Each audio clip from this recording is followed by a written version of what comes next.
This is our league, and this is your league. From the 55-yard line on CFL America Radio and the Sports History Network. Stand by, 15 seconds to air. Stand by, all cameras and videotape. Ready with your opening graphics. Stand by, Howard. Here we come, Frank. Ready, Don. Stand by, audio, your opening music, and roll tape. Take tape.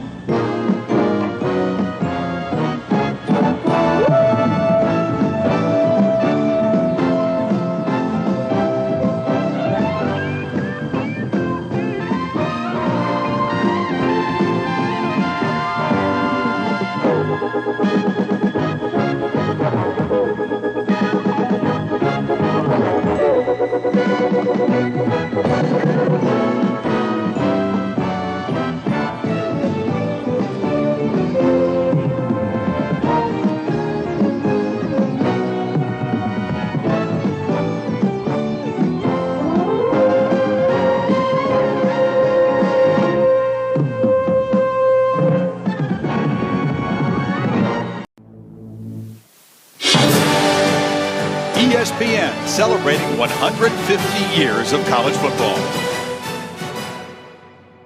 What about the game of football? How has it changed? Has it changed an awful lot through the years? College football has always been a great place for innovation. A long pass and a terrific diving catch into the end zone. You talk about evolution in my lifetime of this game. Just think about it. We've seen so many evolutions of offense and defense. There's some of the variety of the wishbone attack. Nowadays, they're throwing the ball all over the field. A lot of points scored. Now, it's more entertaining now. Rodgers has it! The Aggies have prevailed! The game has changed so much. The talent, the kids are so much better today. They're bigger, they're faster, they're stronger. It's vicious. You know, there's a reason they park the ambulance outside the stadium before the game starts. That is targeting. He's got to come out. We know a bit more about ourselves by looking back and seeing, okay, what was the development of American football about? Why did this fresh young country come jumping up out of the mud and create this game of collision? College football is more than the tusslings among 24 boys on Saturday afternoon. It's getting knocked down, it's getting right back up. And these are the sort of things that make boys men. In the clear, and scores!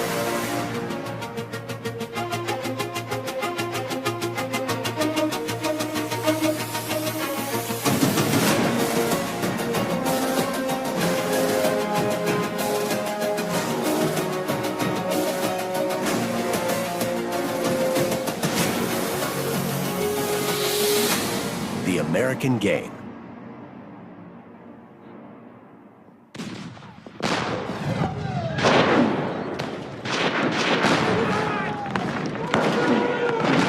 When you're talking about something that starts 150 years ago, you're dealing with ideas that are impossible to prove, but there is this belief now, or at least this mythology, that one of the reasons college football became this central part of America was that after the Civil War, people had this fear that young men would now have nothing to prepare themselves to face adversity and deal with hardship, and that it would weaken the republic if we didn't put them through something like a war. All night fight, baby, 60 minutes. Now it's kind of become unpopular to make that comparison. It's seen as sort of a troubling thing. But since we couldn't just start a war, they created this idea of college football and had these kids play college football to prepare them for life. The thing that is most distinctive about American football is it began as a college sport, unlike baseball. Football had been around for centuries as just kind of a rough and tumble kicking game, you know, just kick a ball across a field, sometimes guild against guild or village against village. Mob football was played, in which was one village versus another village. You know, they had a pig's bladder, and you had to get the pig's bladder from that church over to the other church. That was the object of the game, without murdering anybody. Usually rule number one in mob football was no manslaughter. That was the rule, which is, I guess, comforting.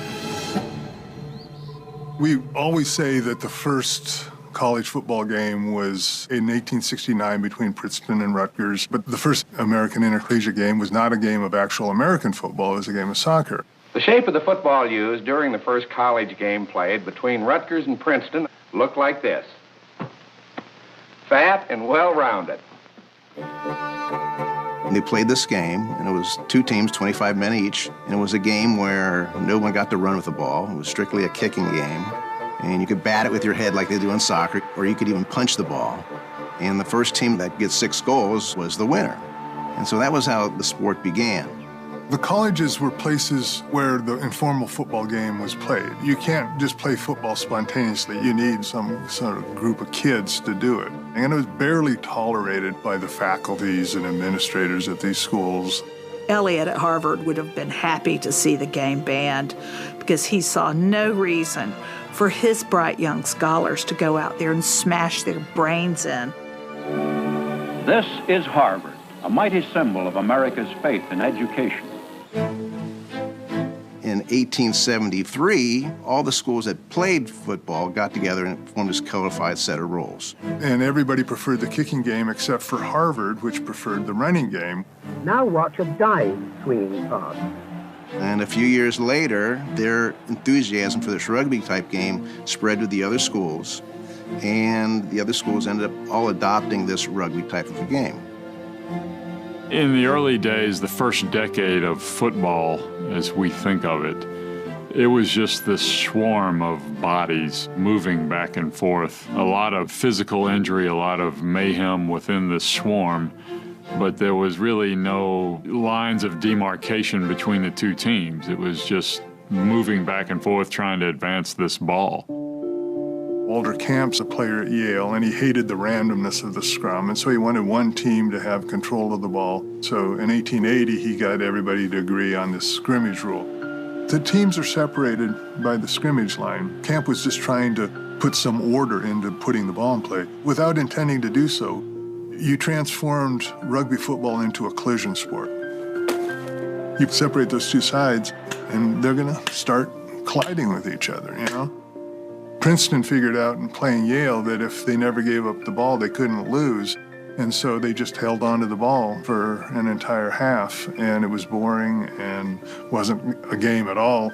And so they had to come up with this other rule, the down and distance rule. This is in 1882, where if the team didn't advance the ball in 3 attempts, they'd have to surrender the ball to the other team. So from that point on, you have what can become American football. Score is still Army nothing and Notre Dame nothing. And you only needed to gain 5 yards to gain a first down, not 10. So you didn't need to really have wide open plays. It was all tight formation football. And from what little film I've seen of that type of a game, and it had to be really boring. I can't see really exciting at all because they're just plowing, 2, 3, 4 yards down the field.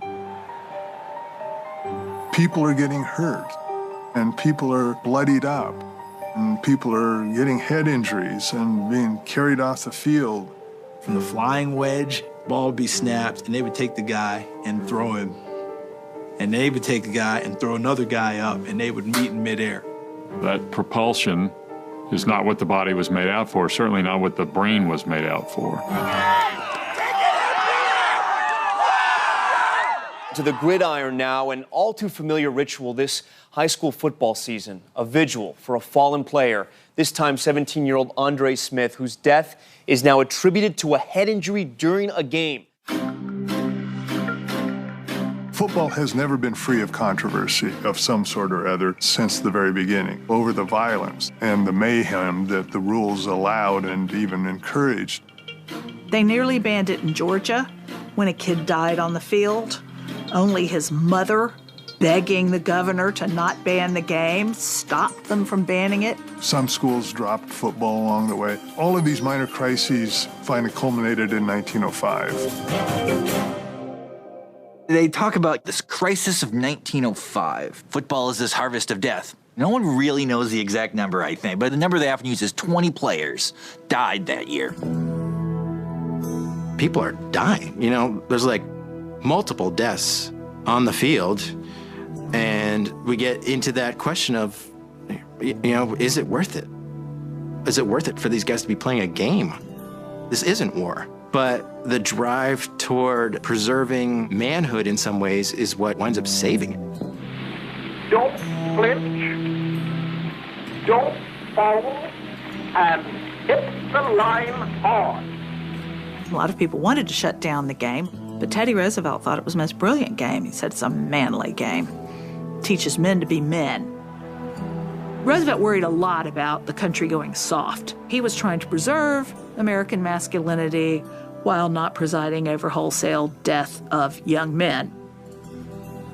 Roosevelt summoned the leaders from Harvard, Yale, and Princeton to the White House and told them that if they don't do something about this, the public will demand abolition of the game. Roosevelt brings in Harvard, Yale, and Princeton, and that is the genesis of the modern NCAA. The mission was simply to save the game. And how do you save the game? You save it, A, safety. You add helmets, shoulder pads, you change the rules, you get rid of the flying wedge. So it does work quite well. Now, the game has never been completely safe, and it never will be. You can't get rid of the violence. Football, of course, is a violent sport, but is it too violent? Every sport has risks, but hard hits are fundamental to football. And there's mounting evidence it's putting players at risk of brain damage. Until we discovered that brains are damaged by these blows, we always were able to console ourselves by saying that the costs of playing football are outweighed by the benefits. And so 1905, 1906 was not the solution to football's problems, but one step in what became then a series of subsequent steps, always wrestling with the same problem: how to keep football rough, but not too rough.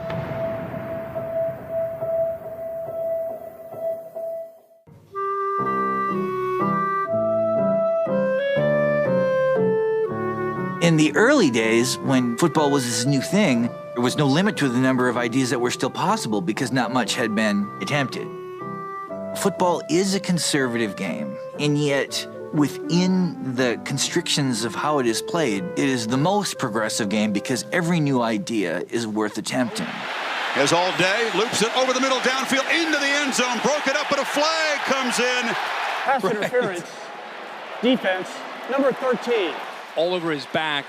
An easy call for the official. If the rules of the modern game seem really esoteric and confusing about how one may block and what you can and can't do above the waist, below the waist, it all emanates from the beginning of the game when it was pretty much anything was allowed. And everything happened in close quarters. And there were significant injuries because of that.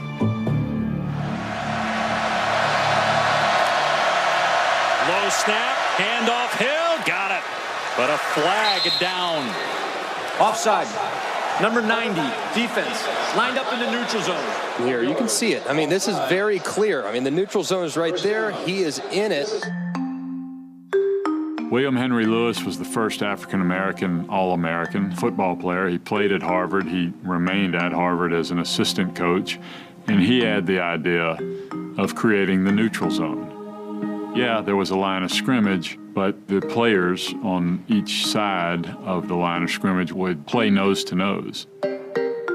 The neutral zone provided separation between the two sides, and that allowed the offense a little wiggle room to get a play started, and the defense had to figure out how to stop it. Going deep, left sideline, man's there, he's got him, Jarrett, touchdown! Think about what the game would be without the neutral zone. It would be chaotic, very physical play immediately. You know, we talk now about a quarterback being able to get the ball out in 2 or 3 seconds. And that's with about a foot of room to help the play develop. Down, Davis throwing for Archie Fisher, touchdown! If we didn't have that, it would be much more difficult to move the ball. And part of the beauty of the game is watching the offense move the ball. Taking another shot. Oh, a spectacular catch by Quentin Powles! Hogan with a lot of time. Sends one toward the end zone in a double coverage. And it is caught for a touchdown. You can remember with the way we have such open offenses now, there was one time you couldn't throw the ball beyond the line of scrimmage. It was just mano-mano and run at each other and see what you can do. Most important rule change in college football, 1905, the advent of the forward pass. No question. Until then, it's basically rugby. And your smash mouth football, it's too dangerous. The forward pass. We can throw this thing. We can get from here to there a lot quicker than just pounding it out. Oh, I like 3 yards in a cloud of dust every now and then, but a forward pass is pretty cool. Now speed matters. It adds speed, and skill, not just big and tough. You have to catch the damn thing. Big possession for Davidson. Big shot by Curry. Like basketball adding the three-point shot. It takes it away from the big men and allows the little guys to play, little fast guys. And that's what the forward pass did. Throwing deep for Moss, and he's got it. Santana Moss breaks a tackle. Forget it. He's gone. Touchdown, Hurricane. I could not imagine college football without the forward pass and just how it's used now and just the evolution of passing-oriented schemes. 4th and 18. Some creative type pass. Maybe it's a play like the one at the Auburn-Georgia game in 2013 where Auburn is down to their last down and a long way to go. Let's it go.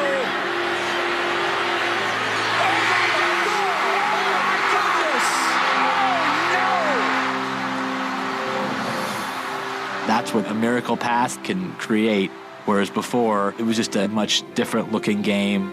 The forward pass creates a dramatic moment in the game. The ball's up in the air, caught, touchdown! That makes it 1,000 times more dynamic and more gripping and more uncertain and more popular than it ever would have been without the forward pass. To the end zone, touchdown!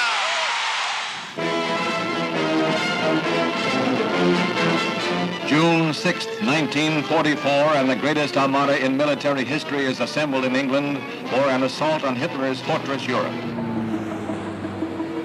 The war changed the game in ways nobody really foresaw. They began to play 2-platoon football instead of 1 platoon, allowing 22 players to play. 1 platoon meant everyone played both ways. So the entire game was 60 minutes, 11 guys going at each other. We had to play both offense and you had to play defense. And if you were a 300-pound guy, you could not play college football very long because you would not be able to play 60 minutes. You'd be gassed. Until World War II, substitution rule was you could only substitute at the quarter or in the case of a serious injury. So not only did you play the game that way, you were ordered to play the game that way. In 1941, before Pearl Harbor, knowing that these guys are probably going to be going off to World War II at some point, they changed the rule quietly that you can now substitute at any time. And those 3 little words changed the game forever. General Eisenhower informs me that the forces of Germany have surrendered to the United Nations. After the war, some coaches figured out, whoa, there are strategic advantages here, and so they started developing true 2-platoon football. But there was so much concern about that, losing the Iron Man stamina that it took to play. In 1953, 2-platoon football was outlawed again, and so 1 platoons came back. 2 platoons did not officially come back permanently until 1965. Now you can concentrate on just being a quarterback, just your passing ability. Where before, you also had to play defense. You had to be a safety. It also allowed specialization with the kicking game. It's good! USC wins it! Before, the kicker might have been a guard, your left halfback, because you couldn't substitute him out because of the substitution rules at that time. Lacey Fred reported. Forever out. Good luck, Marty. The success of 2-platoon football was a combination of the appeal of the game and just the fact that the older coaches were no longer there to defend the sanctity of 1-platoon football. And in comes the jumbo package, led by Christian Wilkins. Anybody who says, let's go back to the old days and play both ways, says, you will not watch that game. Because it'll be slower, it'll be smaller, the specialists are all gone. All that's driven by platoon football. And it's allowed defenses to become more diverse. It's allowed offenses to become more diverse. They hand it off to Johnson. Boise State has won. That really revolutionized the game, the advent of 2-platoon football. Can you believe it? Players' equipment has made some drastic changes since the beginning of football. To properly protect and equip players nowadays is tremendously important. Some of the earliest uniforms, a lot of jerseys actually had pads sewn into the shoulders and the elbows. The pants would use reeds in your thighs as a means of protection. But of course, the biggest deal was shoulder pads. Before, it might just be a pad that laid on your shoulder. where now you had what's known as a cantilever shoulder pad, kind of like a cantilever bridge. The pads are lifted above the shoulder, so they absorb the blow before it's transferred onto your actual shoulder itself. The uniform is like a suit. You put a suit on. But now, what accessories do you add? The accessory becomes the helmet. Football headgears are made from plastic or leather and weigh 26 ounces. Well, the very first helmet was worn by a Navy player by the name of Reeves. He has like a shoemaker come up with his first helmet. And when you look at it, it looks like a beehive. It kind of goes to the top. And the myth and legend of this story is that the doctor said if you get hit in the head one more time, it will cause instant insanity. Bizarre medical diagnosis. But early on, most people really didn't wear a helmet. They wore these weird things called Morel nose mask, which is this hard rubber thing that had a strap around it and you held it in with your teeth. In an attempt to prevent fatal injuries in football, I have invented this new type football helmet, which I believe will do much to rid the game of fatalities. The inventor sure has faith in his helmet, for he's going to try it out himself. And now watch him take it. Right on the old beam. We developed a leather helmet, and the leather helmet did absolutely nothing. A leather helmet will not stop you getting a concussion. Like my mother-in-law, isn't it? The first really revolutionary aspect of helmet design was the suspension helmet, where you had a series of straps and what have you that would be on your head and would cradle the helmet shell away from sitting directly on your skull. And so the thought was the shell would absorb all the blow. And so that became the standard for helmets until the mid-1980s. The modern helmet is light years different from what it was initially. And now the theory is, do they offer too much protection? Does it become a weapon rather than a means of defense? Personal foul. Sargety, number 42, is disqualified.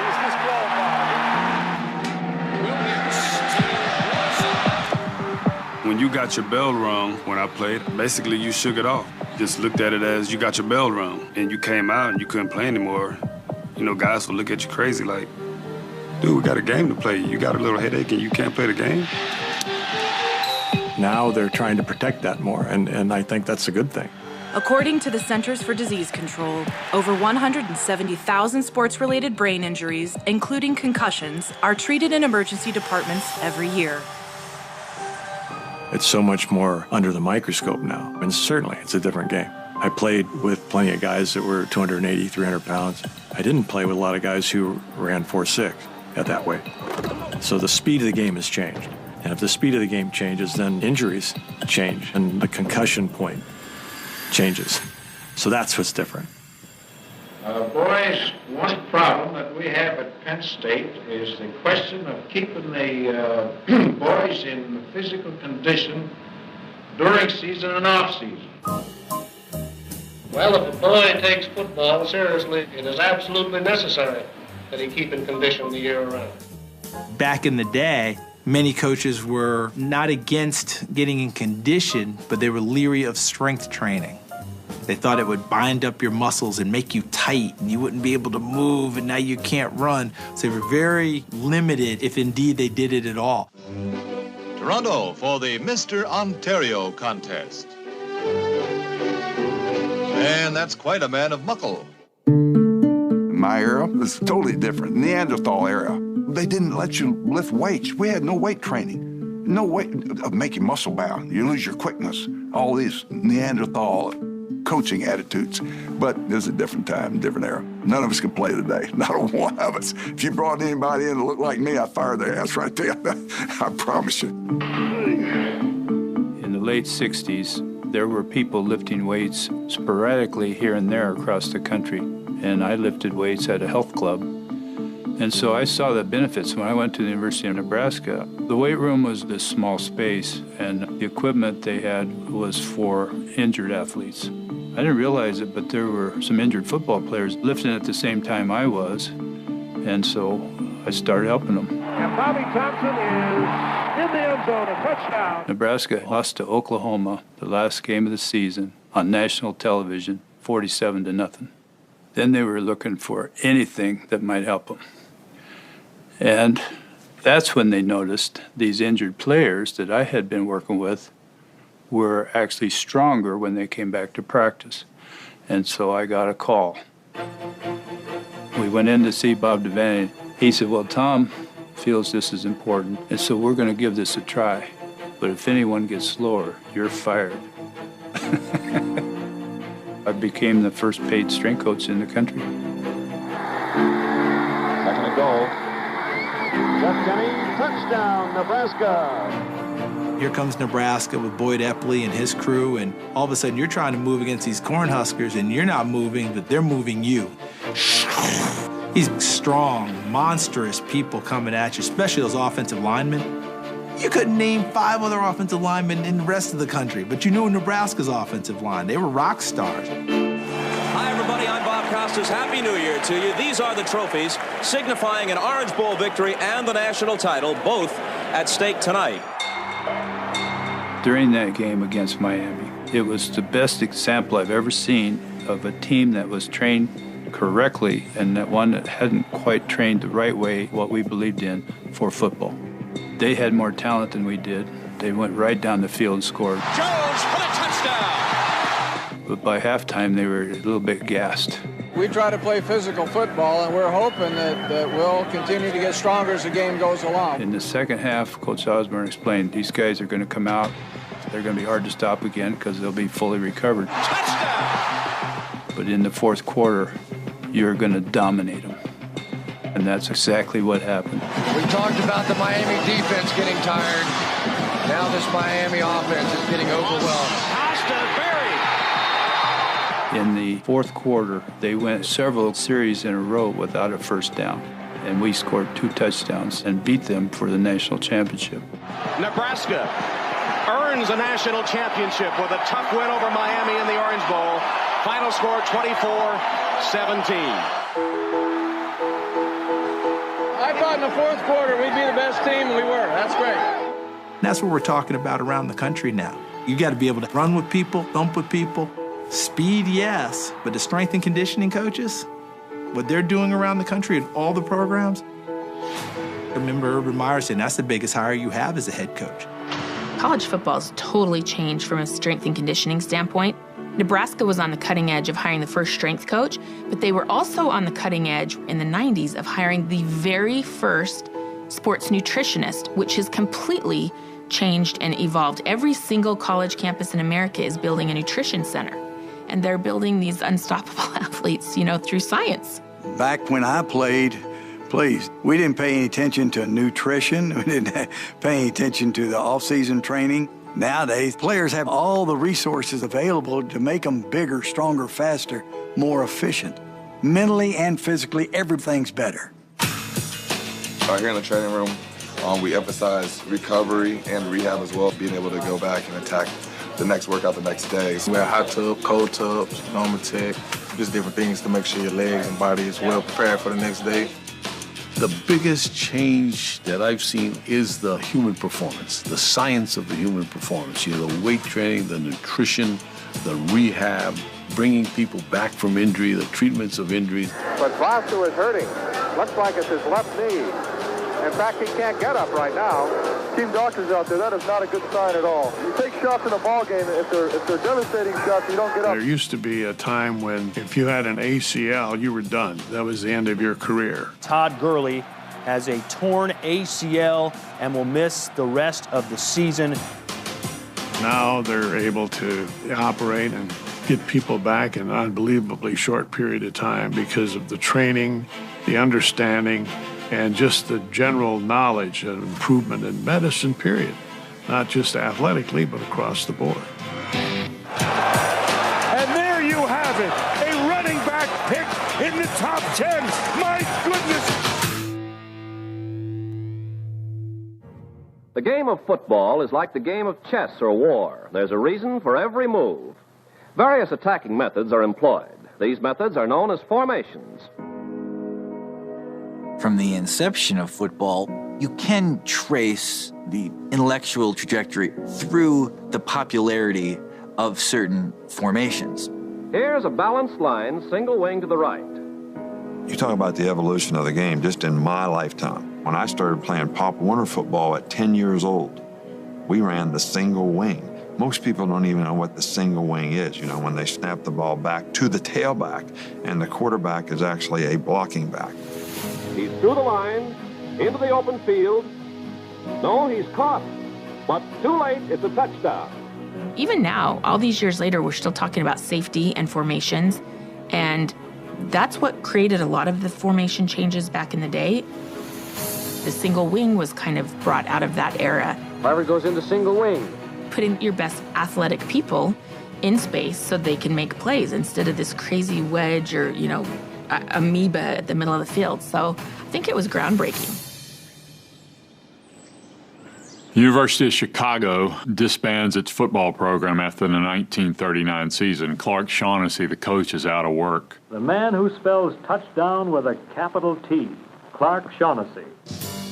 Clark Shaughnessy was a good football man, and he had an offense that he thought was going to change the game, and he installed it at Stanford for the 1940 season. The T is designed to explode for yards and touchdowns from any place on the field. Watch right hat Hugh Gallarno explode through the line on this one. The same team that had won just one game in 1939 uses Clark Shaughnessy's T formation because of how the backs lined up in a T. Stanford goes 10-0, beats Nebraska in the Rose Bowl, finishes number 2 in the polls, and that was the genius of Clark Shaughnessy. He goes back to Chicago after the regular season and helps his buddy George Halas install the T offense with the Bears. Bears win the NFL title. The wildest scoring spree in pro history. You figure it, we're dizzy counting. The thing that makes the wishbone tee so particularly difficult to stop, and what is the new innovation in offensive football, so it's an offense of infinite variety.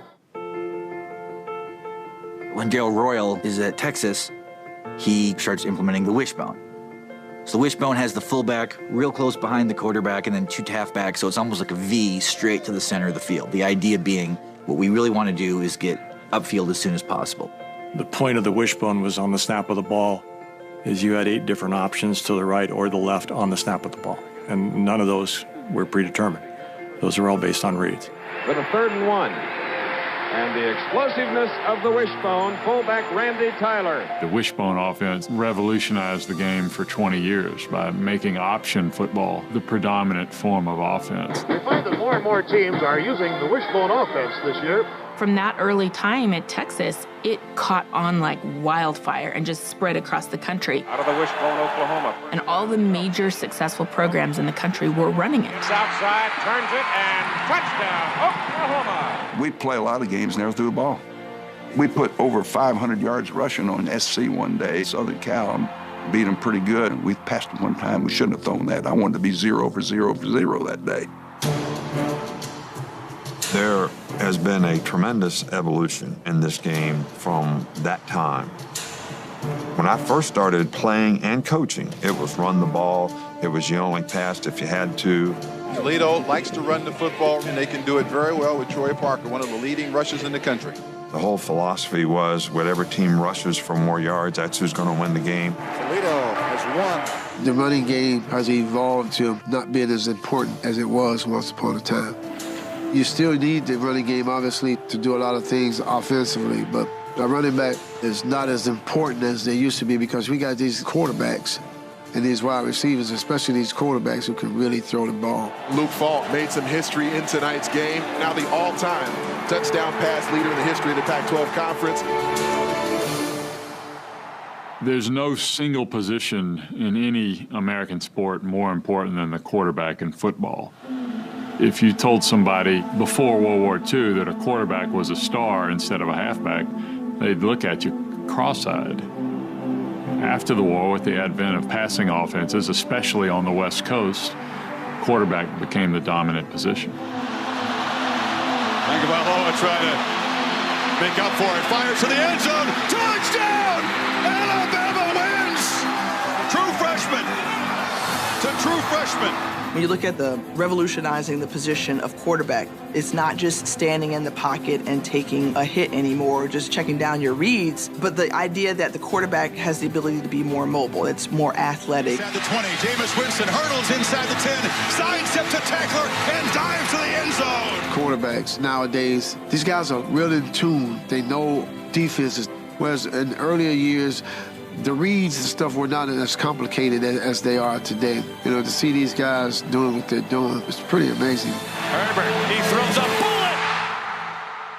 bullet! Don Coryell. Quite simply, he put San Diego State football on the map. Coryell's revolutionary thinking provided the model for the modern passing game and brought the forward pass into total prominence in college football. You saw more radical schemes coming out of the West. When Don Coryell was at San Diego State, it's just the idea of vertical passing and the idea that you could build a scheme around a vertical passing game, putting this demand on the defense, throwing the ball all over the field, both vertically and horizontally. You have coaches in the 60s and 70s who are trying to throw the ball more. You get Bill Walsh and you get Lavelle Edwards at BYU. Bosco scrambles a little bit and throws. It is caught. That is Mills, and he's going to score. Touchdown, BYU. What's cool about some of these offenses is people are not prejudiced against offense where it comes from. It might come from Iowa Wesleyan, where Mike Leach and Hal Mumme perfected their air raid offense. Oh, yes. It might come from the run and shoot at Portland State. If you have never witnessed Portland State University football, the nation's most productive and exciting passing game in all of NCAA college football, you're in for a sports treat. So small schools have to be more innovative based on the players that they get. When you look at Archie Gunslinger Cooley at the Satellite Express at Mississippi Valley State, he was a pioneer.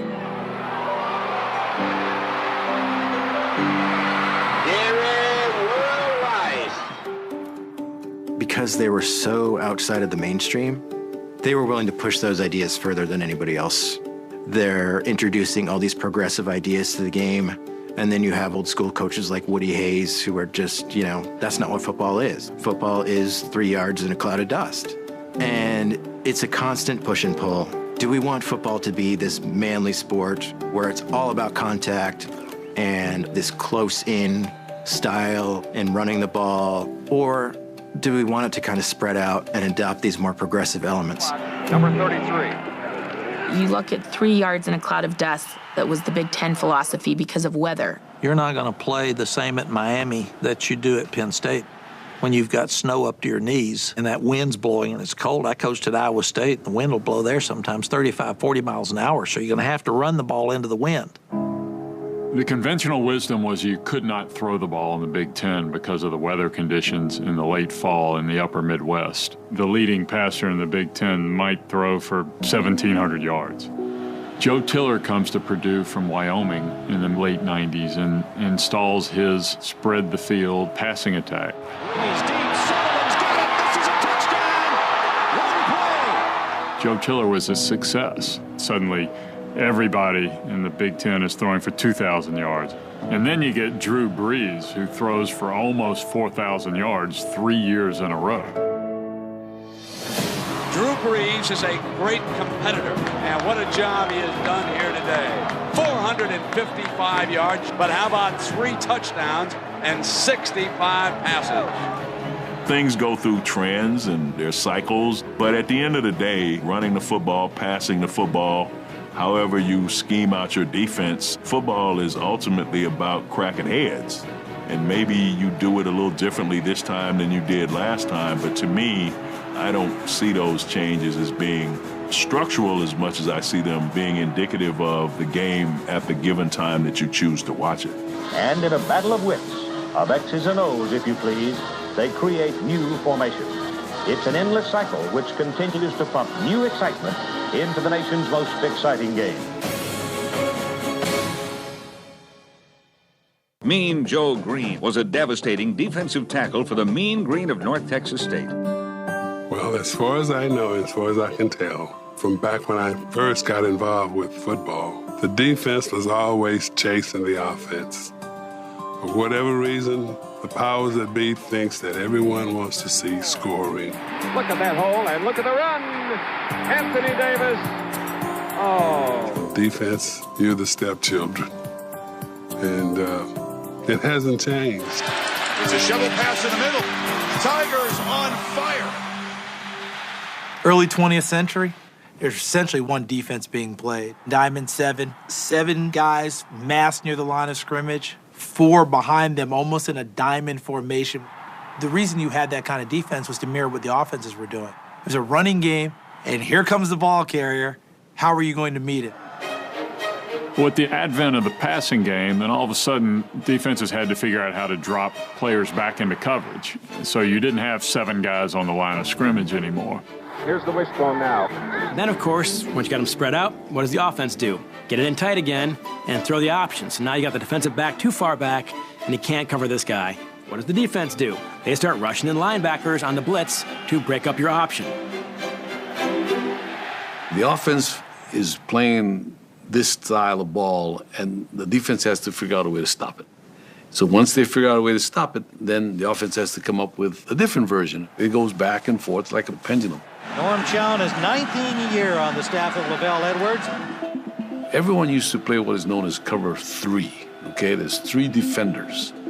And then the offense decided that if I ran 4 receivers against those 3 defenders, one of them would be open.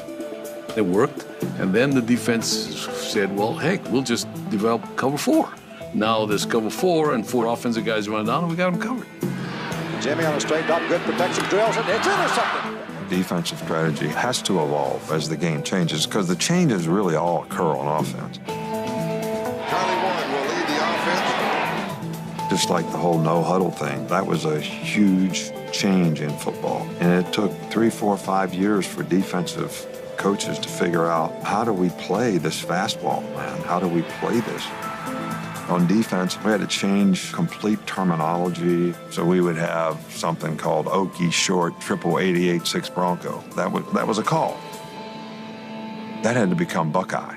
Because if they're going fast, we don't have time to signal it, and the player that's getting the signal don't have time to spit it all out. So now, one word, baby, Buckeye.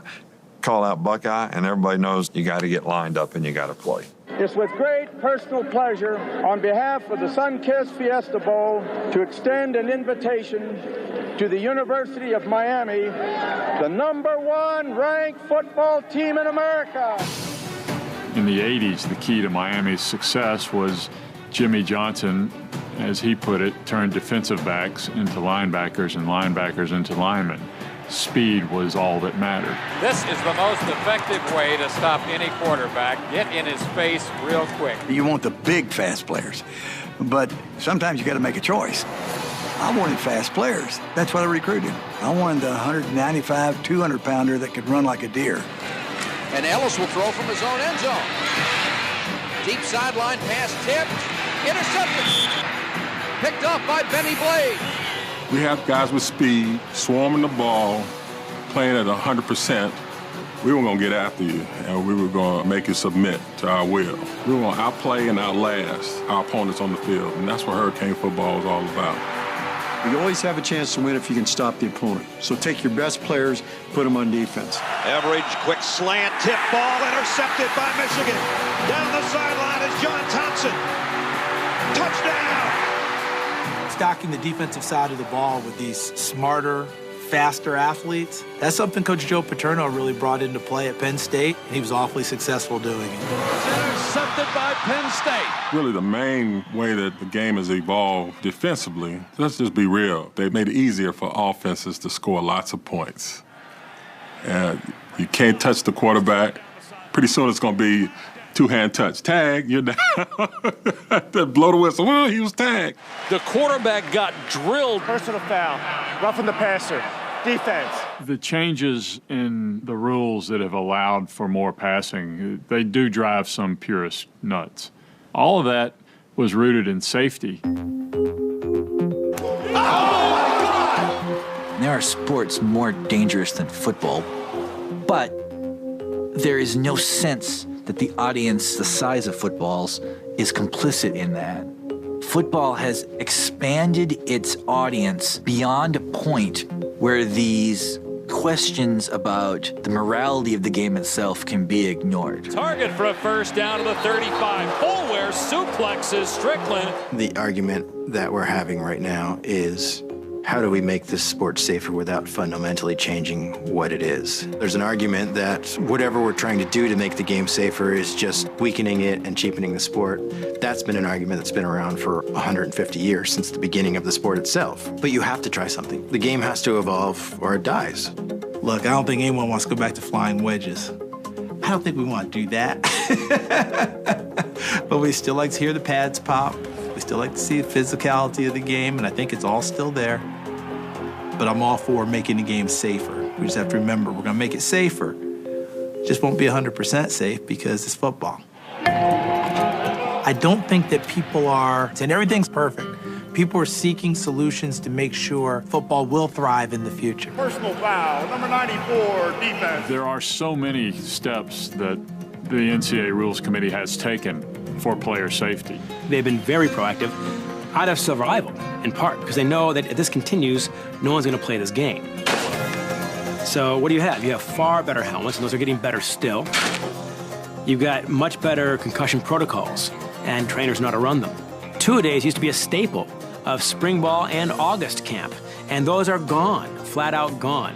They are being vigilant in trying to keep the game as safe as they can make a very violent contact sport. The biggest thing is to learn how to tackle. Don't use your head. Man, this is not a weapon right here. We do not tackle with what? Many wonder if kids should even be playing tackle football in the first place. Several states are trying to ban young children from the sport. Reports from several universities have shown that playing tackle football under the age of 12 can significantly increase the risks of brain damage. Some of the numbers are dwindling now as to parents allowing young people to play football. My son's a high school coach, and he said the football team has 40 guys on the team, 40 people try out, and the lacrosse team has 100. If I had a son, I would be real leery of him playing.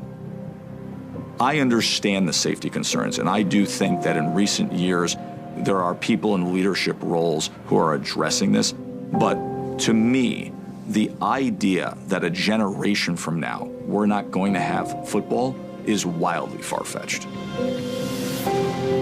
Football looks healthy right now, but will a future generation appreciate this brutal sport as much as people do now? I think it's really hard to tell.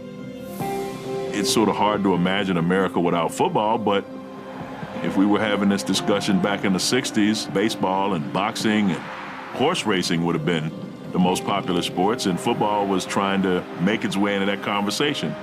Things change. It'll just be interesting to watch how that change affects football, and particularly college football. I happen to believe football has a great place on college campuses and belongs there. If we're just a little less ashamed of football and a little less afraid of what it's really about, and we try to look at it a little more honestly, it brings up some tough questions about where does this game belong on a college campus? Does it have something to teach? Who are the people we should be hiring to teach it to young men? Those are good questions that we should not be afraid to look at. Here goes Bryce Perkins.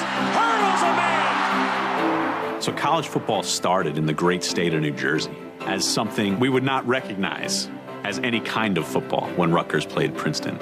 College football is constantly evolving. The battle we're now having about the safety of football reflects American culture. The game is violent, the game is risky, the game is innovative, the game is changing, it's ever-changing. To me, that's a direct reflection of American society. I mean, that's who we are. You know, we're constantly searching for better. Vaughn throws over the middle. That's caught! Kendrick Rogers has it! It takes 7 overtimes, but the Aggies do it.